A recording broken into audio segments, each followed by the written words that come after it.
What if I told you for $149 you can purchase an all-metal construction 35mm f1.8 autofocus for your Fujifilm X system? Would you believe me? Would you think this is possible?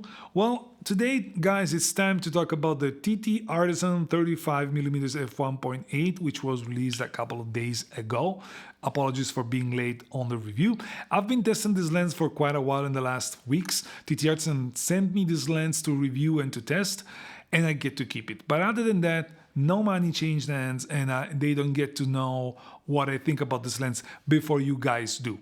I will provide feedback. I have provided some feedback because I believe it's only fair that I share my thoughts. But other than that, I'm not obligated to say anything that they want. The review is mine. It's all about what I think and what is my experience with this lens. And I wanted this to be clear before we get into any other detail about this lens. Again, I want you to focus on the price. This is a $149 lens.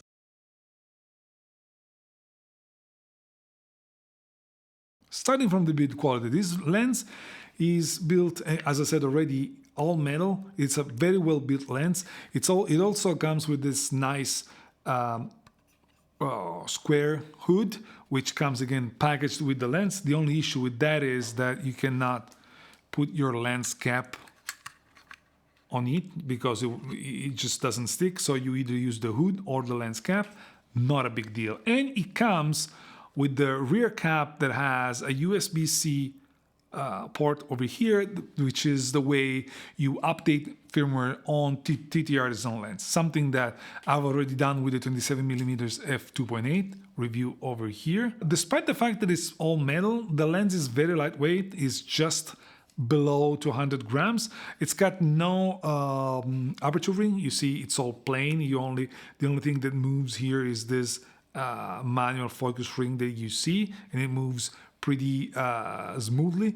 Again, there's no aperture ring. It makes sense because this lens is going to be also sold for Sony E mount and Nikon Z mount, and if you're optimizing prices and those systems don't use the aperture ring, this lens would make any sense with an aperture ring. So again, it would be good, but it's not a big deal. All in all, when it comes to construction, this lens punches way above its price range because it's built really, really well, and it's very satisfying to hold in your hands.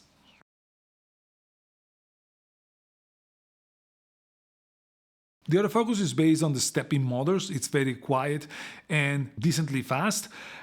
It is compatible with all the focusing modes that your Fujifilm camera has, so face tracking, subject tracking, and all of that.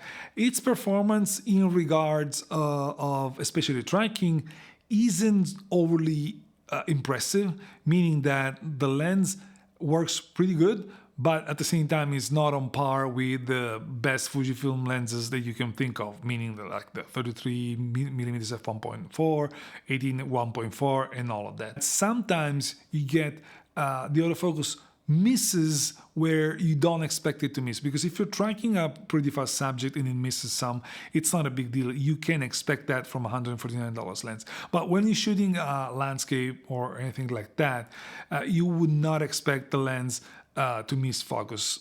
It doesn't happen all the time. It happens sometimes, and TTArtisan has already fixed the autofocusing on the 27mm f2.8.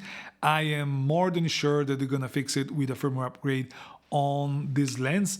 I have good reasons to believe that. It's just that I cannot share that information with you just yet. All in all, it's an autofocus system that you can live with.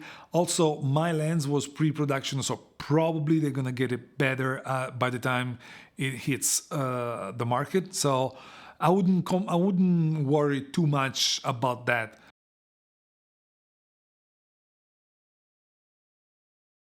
A lens can be lightweight, compact, beautiful, well built, but if the image quality isn't there, it makes no sense to purchase it. And in this specific case, the 35mm from TTArtisan performs quite good for the price. Again, remember that we're talking about a $149 brand new lens.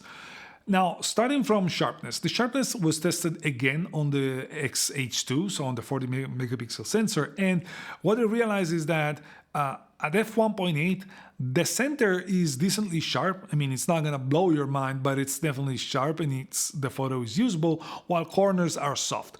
The image gets better as you stop down, of course, and you get to the best at f4, already at f4, and it keeps it up until f8. When you start going to f11, f16, the fraction definitely ruins the results. The center is really good. Again, even wide open. I mean, it's not one of those modern lenses where it's super sharp and razor sharp wide open, but it's more kind of a vintage look, which for a lens like this, it's not that bad actually. When it comes to the corners never reach the quality of the center. And as you stop down, the image gets better. All in all, I would not be concerned too much about the sharpness because it is a decent sharpness, and for the price, it's a really good lens. The one thing that is to notice is that when it's strongly backlit, it loses a little bit of contrast, and especially wide open. It's kind of normal. Usually, third-party lenses that are pretty cheap tends to suffer when it comes to light getting into the lens. And you can show that also by looking at the flare. This lens produces a weird flare when there's strong lights just outside of the image frame. You're seeing it right now. And it's, if anything, this is the most concerning issue of the lens when it comes to image quality, because the flare is really strong and it's hard to control. Again, we're talking about $149, so it's not dramatically bad. Chromatic aberration is not that bad. I mean, you can see some, but I'm sure that when the profiles are going to come out, those are going to be corrected a lot better. There's some vignetting, but again, not dramatic. Distortion is corrected in camera already. You can get pretty decent sun stars once you stop down. If you play with it the right way, you can get very decent sun stars.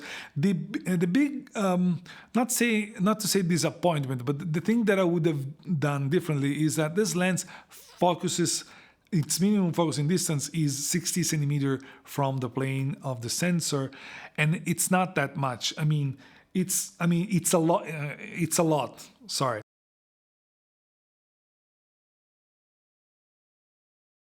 I haven't used this lens for video that much, but the image quality that you saw for pictures transfers in video, so there's not much to talk about. Of course, the autofocus is not super reliable, and there's some extent of focus breathing, but the lens, again, for $149 that you're paying, can be used for video.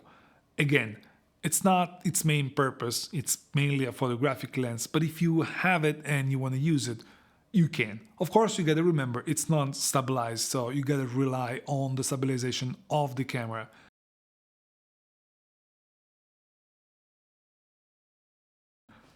$149. So let me repeat myself again and again and again. For just $149, this lens makes a lot of sense for a specific demographic. The lens is very well built, it's lightweight, it's compact, you can carry it around everywhere. It looks great on a camera such as the X Pro or the XE line. And yes, it's got some flaws. Some of them can be fixed, like the autofocus can definitely be fixed, and I'm sure it's going to be fixed with firmware upgrades.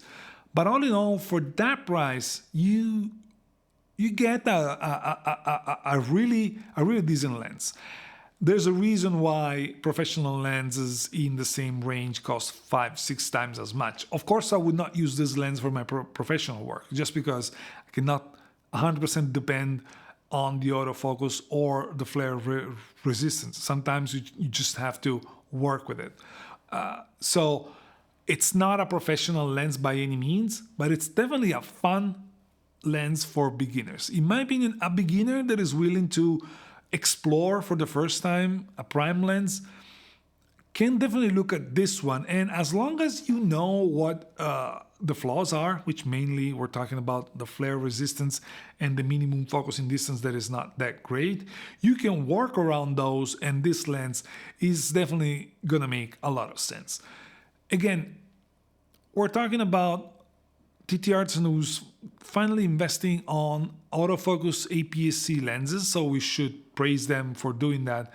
And again, so as long as you know its limitation, this lens is a fairly interesting choice that I have no issues recommending, again, for a beginner. That's it for today's, guys. Thank you for watching, and I'll see you in the next one. Bye-bye.